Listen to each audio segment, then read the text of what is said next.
Sveiki, labas. Mano vardas Hubertas ir iš šios vietos noriu Jums pristatyti kažką, kas bus puikiai galimybė tiems, kurie nori žvejoti ultra lengvą įrangą. Pažiūrėkite šią medžiagą iki galo. Kukolka yra dviejų dydžių. Šie dydžiai yra reikšmingi ir Jums gali praversti žinoti, kada kurį naudoti.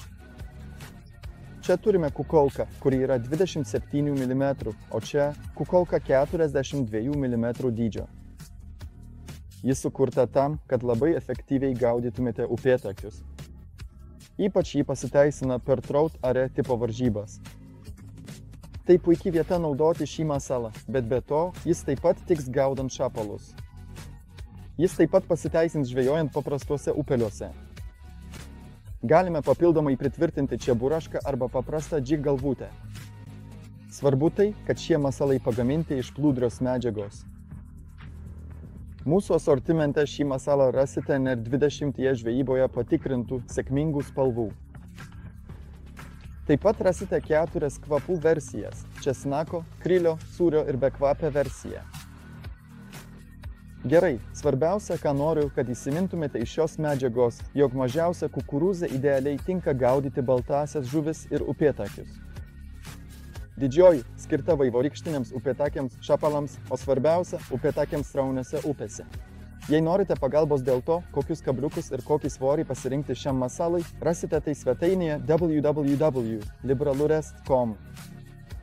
Ten rasite mūsų naujausią katalogą, kuriame viską aprašome taip, kad visada galėtume Jums padėti žvejoti su mūsų masalais. O dabar pažiūrėkime, kaip pavyzdžiui galima apginkluoti tokį masalą ir kaip jis elgiasi vandenyje.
Ir tai būtų viskas šiame įraše. Tikiuosi, kad Jums patiko.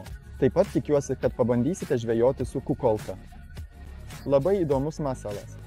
Kaip tikriausiai patys jau pastebėjote šiame įraše, itin tiksliai atkartotos smulkiausios detalės lemia, kad šis masalas iš esmės pats pagauna žuvį už mus. Būtinai kviečiu Jūs apsilankyti mūsų Facebook'e, Instagram'e, TikTok'e, X paskyroje. Sekite mus ir mūsų YouTube kanale, palikite prenumeratą. Palikite patiktuką po šiuo įrašu. Mums bus labai malonu. Iki pasimatymo kitame įraše. Laikykitės. Sveiki!